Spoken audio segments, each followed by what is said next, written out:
Baik, assalamualaikum warahmatullahi wabarakatuh. Selamat pagi semuanya. Gimana kabarnya hari ini? Baik, Ibu perkenalkan kembali. Saya adalah Hilmawati, salah satu mahasiswi dari Stikes Surya Global Yogyakarta. Ya, Ibu bisa manggil saya Irma atau Mbak Irma, terserah Ibu aja. Nah, Ibu di sini saya akan menyampaikan sedikit tentang imunisasi sesuai dengan kontrak waktu yang kita buat kemarin, Bu ya. Nah, saya akan menyelesaikan materi ini sekitar 60 menit seperti itu. Jadi apa sih tujuan kita untuk membahas tentang imunisasi ini? Jadi yang pertama itu tujuannya adalah agar kita semua mengerti apa sih imunisasi ini, pentingnya imunisasi ini, apa saja sih tujuan manfaatnya, seperti itu, Bu ya.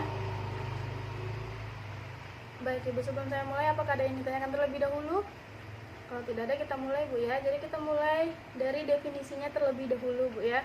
Nah, di sini ada apa sih imunisasi ini? Nah, imunisasi ini adalah salah satu cara untuk mempertahankan kekebalan tubuh. Nah, nanti itu dengan memasukkan vaksin ke dalam tubuh agar terlindungi dari penyakit infeksi tertentu.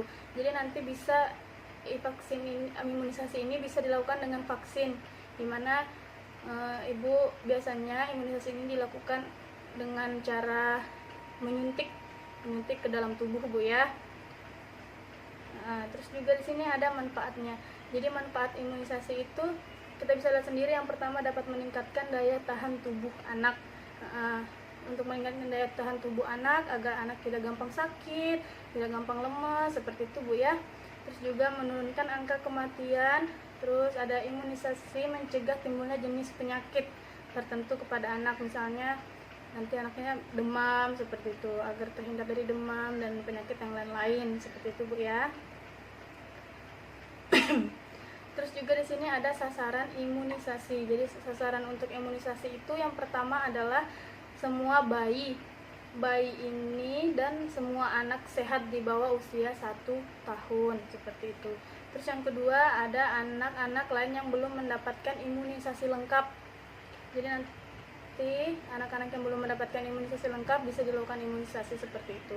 Terus juga anak usia sekolah atau imunisasi booster atau ulangan.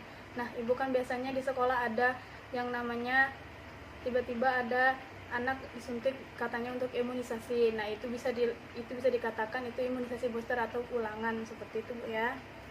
Terus juga penyakit yang bisa dicegah dengan imunisasi. Yang pertama itu penyakit polio. Ibu sudah pernah melihat penyakit polio itu seperti apa?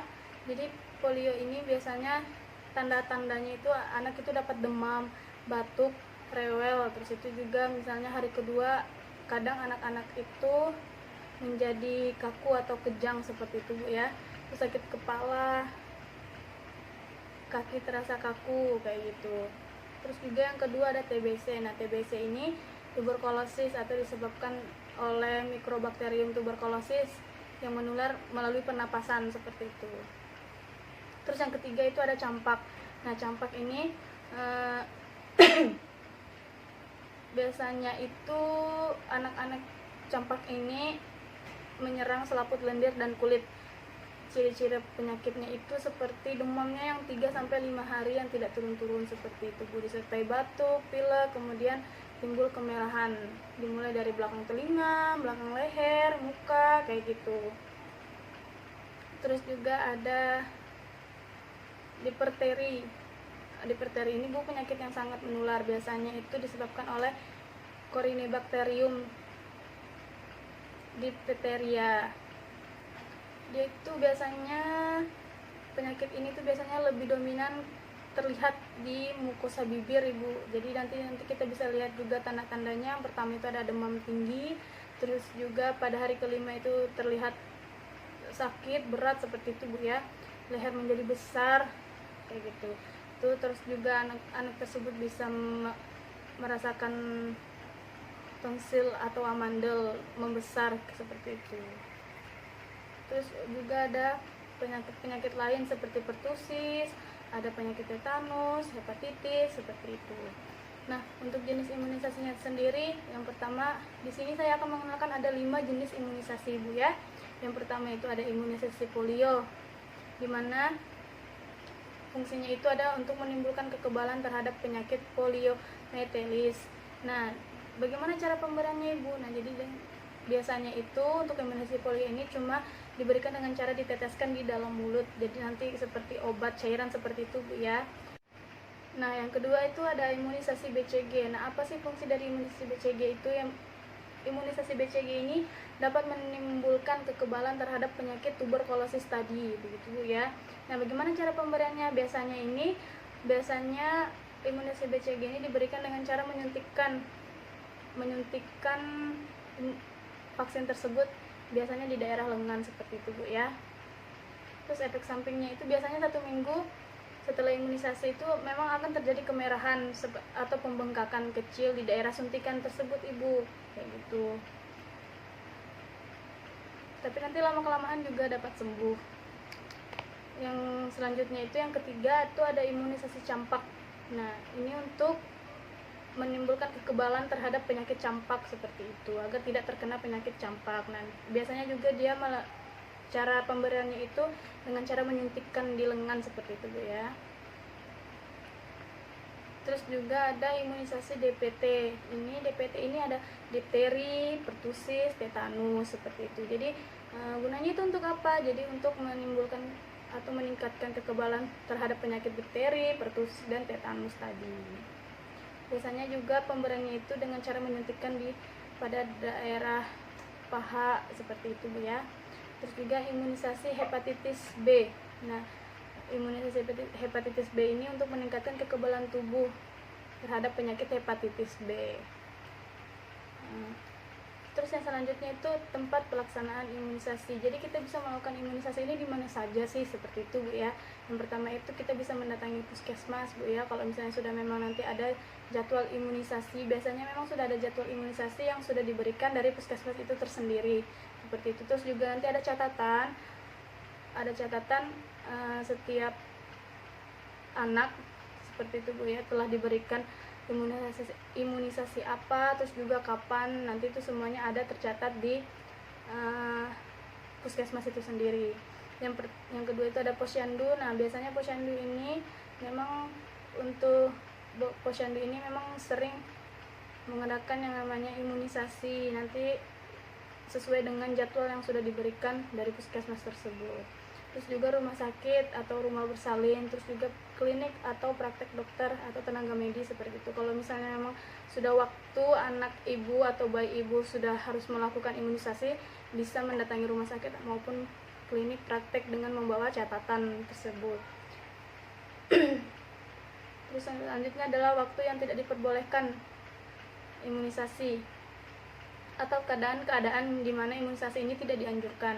Yang pertama itu ada imunisasi BCG ini tidak diberikan bila bayi ini sedang panas tinggi atau sedang sakit TBC begitu ya. Kalau yang kedua itu ada DPT. Yang DPT ini tidak dapat diberikan bila bayi itu panas dan kejang. Jadi selama bayi dalam keadaan sakit, bayi tidak diperbolehkan untuk mendapatkan imunisasi seperti itu. Perawatan yang dapat diberikan setelah imunisasi. Nah, biasanya Bu ya, untuk BCG ini lukanya itu tidak perlu diobati, tapi bila lukanya itu besar, bengkak, itu bisa langsung datang ke puskesmas seperti itu. Terus juga kalau DPT itu biasanya itu anak-anak kan biasanya kalau misalnya habis imunisasi ada yang demam. Nah, itu jangan panik Bu ya, itu langsung aja dikompres hangat seperti itu. Dan yang lain-lain seperti itu juga. Keadaan yang timbul setelah imunisasi, biasanya keadaan-keadaan yang timbul setelah imunisasi ini ada beberapa Bu ya. Kadang kan setiap tubuh anak ataupun bayi ini kan berbeda-beda, ada yang tahan, ada yang kebal, ada juga yang seperti belum terlalu kebal dengan imunisasi itu. Nah, yang pertama itu biasanya bayi itu sering 2 minggu setelah imunisasi terjadi pembengkakan kecil ataupun kemerahan yang berada di tempat suntikan tersebut. Nah, seterusnya timbul bisul ataupun menjadi luka parut seperti itu. Terusnya umumnya bayi menderita panas sore hari setelah mendapatkan imunisasi, tapi akan turun 1 hingga 2 hari gitu Bu ya. Nah, biasanya di tempat suntikan itu dapat merah dan bengkak serta sakit, walaupun demikian tidak berbahaya dan nanti juga akan sembuh dengan sendirinya. Seperti itu ibu-ibu. Saya sudah menyampaikan beberapa Bu ya. Jadi apakah ibu mengerti dari beberapa yang saya sampaikan tadi? Oke, baik, kalau misalnya ibu mengerti, saya akan memberikan kesempatan untuk ibu-ibu untuk bertanya apakah ada yang ingin dievaluasi terlebih dahulu, seperti itu. Baik Bu ya, karena kita sudah selesai, tanya jawabnya tadi udah selesai, terus saya akan mengevaluasi tadi bagaimana Bu ya. Bagus sekali ibu-ibu tadi sudah mendengarkan saya menjelaskan, terus juga tadi ibu-ibu ada yang sempat bertanya, seperti itu Bu ya. Baik sekali Bu ya, semoga nanti kedepannya ibu-ibu lebih memahami atau lebih mengerti bagaimana kondisi bayi ataupun anak-anak ibu. Kalau sebelum saya tutup, saya mengucapkan sampai jumpa kembali untuk melakukan diskusi dengan materi lain seperti itu Bu ya. Kalau tidak ada yang ditanyakan lagi, saya tutup. Wassalamualaikum warahmatullahi wabarakatuh.